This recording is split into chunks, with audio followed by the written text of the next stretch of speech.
I recently got a Sigma 60 to 600 millimeter lens, and in this video I'm going to be unboxing it, and I'm going to talk a little bit about my first impressions of the lens.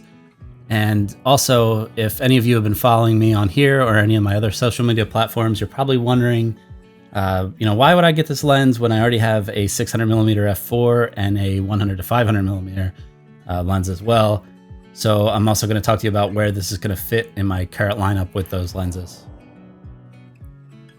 Let's start with the unboxing. It does come with a really nice case, although to be honest, I never end up really using these cases because they always go in either one of my Pelican cases or my Nano cases or of some other sort.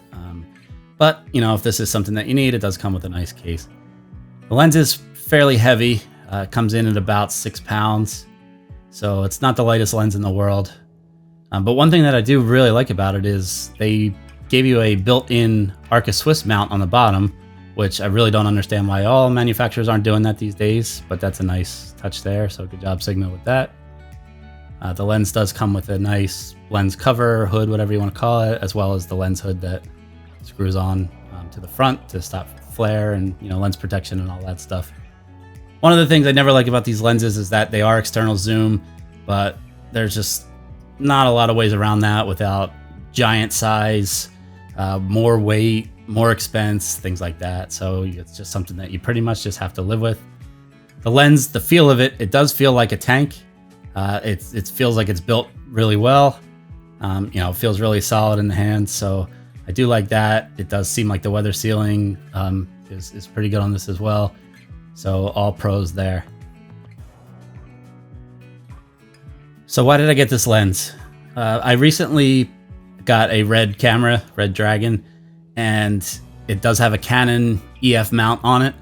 And unfortunately, I just had upgraded to all RF lenses. I no longer had an an EF mount lens other than my 400 f4. So I decided to part with the 400 and pick this up. I think overall I'm going to get more use out of this. And this lens is mostly going to live on the red. But the biggest selling point for me, more than anything, is the range. You're not going to find another lens that you're going to be able to get this super, super tight crop and then be able to pull back to just a really wide environmental shot, unless you're independently wealthy and can afford a Canon CN20 50 to 1000 millimeter. Outside of that, the Sigma I think is the best option for wildlife video, for Canon mount cameras. I have talked to several friends that have shot from everything from Netflix to BBC to Nat Geo, and they use these lenses on many of their projects.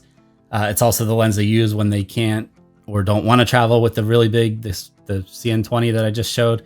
So if it's good enough for them, then it's certainly good enough for me. Because I'm shooting on a red, I'm going to be manual focusing all the time with this lens. So I haven't had a chance yet to really test out the autofocus. That said, I do plan to test this summer when I'm up in Maine, filming and photographing loons. I plan to take it out there, and I'm going to hopefully be able to do a photography review so I can push the autofocus a little bit more and let you know how I think that performs. But for now, it's all manual focus, so I can't really speak to the autofocus so far to this point. But one of the things that I did notice, the optical stabilization, the IS, VR, whatever you want to call it, on this lens, it's certainly better on than it is off, especially when you're at 600 millimeter. I did notice it did have a little bit of jittery movements to it. Every once in a while, it would kind of shift really hard and almost fight me when I was moving. However, those moments were few and far between, but it's something I'm going to keep an eye on going forward.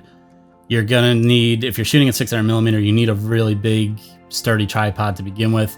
And if you're going to shoot without any kind of stabilization on, it's going to have to be even bigger and more sturdy because you're going to see all those little movements. So overall, it wasn't really the end of the world the few times that it did it, and it seemed to perform okay for the most part.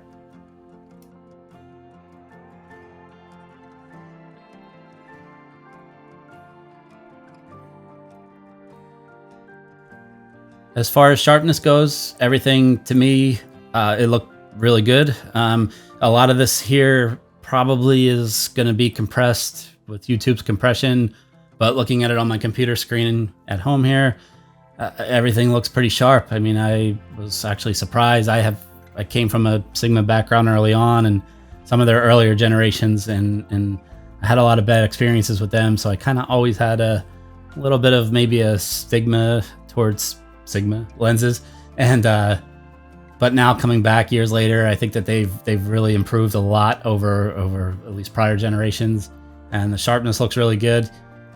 Again, this isn't going to be the best example because cinema cameras are a little bit softer than your typical mirrorless or DSLR cameras are, but when comparing it to my 400 f4, some of the footage that I shot with that prior to getting rid of it, it looks right on par with that, which is a lens that costs 3 times what this one does. So so far, no complaints with the sharpness.